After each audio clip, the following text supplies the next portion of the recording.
अस्सलाम वालेकुम, कैसे हैं। तो आज स्टैंडर्ड 4 का चैप्टर 12 एयर वाटर और वेदर जो मैंने कल स्टार्ट किया था उसको कंटिन्यू कर रही हूँ। ठीक है, तो आप लोगों को अगर पसंद आए तो मेरे चैनल को सब्सक्राइब ज़रूर कर लेना। The sun causes changes in weather, ये जो सूरज है जिसे हम लोग बोलते हैं अल्टीमेट सोर्स ऑफ एनर्जी, जिसके वजह से ही वेदर्स में चेंजिंग्स होती है ना। तो ये तो आप लोग जानते ही हो। We know that the part of the earth facing the sun has day. आपको ये भी मालूम है कि धरती का जो पार्ट सूरज के सामने रहता है या ज़मीन का जो पार्ट सूरज के सामने रहता है वो सन, वो डे होता है, और जो सूरज से दूर रहता है वहाँ पे नाइट होती है। और ये जो ज़मीन जो है हमारी वो चलती रहती है दिन रात, है ना। तो जब वो दिन रात चलती है तो उससे रात और दिन बनता है। रोटेशन ऑफ द अर्थ जो है वो कॉज करता है दिन और रात बनाने में, और रेवोल्यूशन जो होता है वो साल बनता है।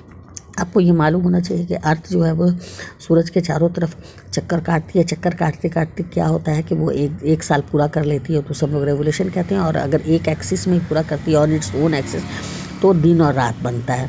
और जो पार्ट सूरज के सामने रहेगा वो सन डे होगा, और जो पार्ट सूरज से दूर रहेगा वो नाइट होगा, है ना। इतना तो आपको मालूम ही हो गया है। आपको पता है जो पार्ट सूरज के सामने होगा वो वहाँ पर गर्मी होती है और वहाँ पर लाइट रहता है, तो वो उस पार्ट को हम लोग बोलते हैं समर पार्ट। और जो पार्ट अर्थ का वो पार्ट जो सन से दूर होता है और काफ़ी छोटा होता है, वहाँ पर क्या होता है, इवनिंग होती है यानी नाइट होता है, और वो ठंडा पार्ट होता है। और ये इसी वजह से रेवोल्यूशन ऑफ द अर्थ की वजह से सीजन्स होता है।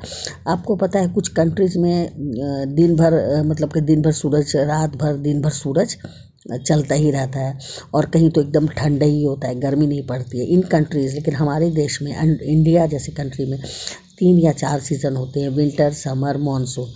और एक सीज़न का जो वेदर होता है वो दिन भर में भी कुछ न कुछ देर पे चेंज होता रहता है, जिसे हम लोग वेदर कहते हैं। यानी वेदर जो है वो छोटे पीरियड, कुछ टाइम के लिए चेंज हो जाता है। जैसे सुबह में सनी हुआ, दोपहर में रेनी हो गया, शाम में विंडी हो गया। लेकिन क्लाइमेट जो होता है और सीज़न जो होता है ये लॉन्ग पीरियड के लिए होता है।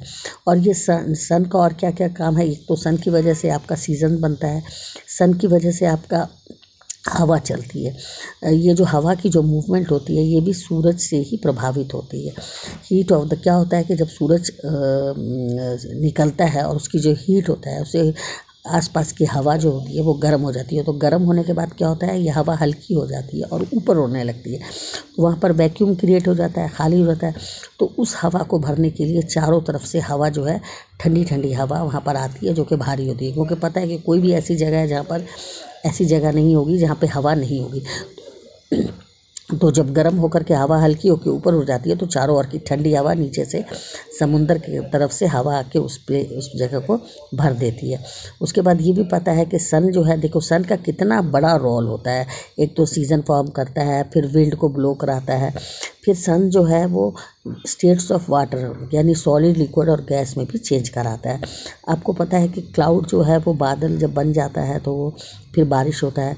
तो क्लाउड कैसे बनता है, जब समुंदर में काफ़ी गर्मी होती है तो समुंदर से पानी भाप बन करके ऊपर उठता है, या आपने कपड़े डाले तो उसका भी पानी सूख गया, या पॉन्ड से, लेक से, नदी से, तालाब से, पोखर से, सबका पानी भाप बन के ऊपर उठ जाता है।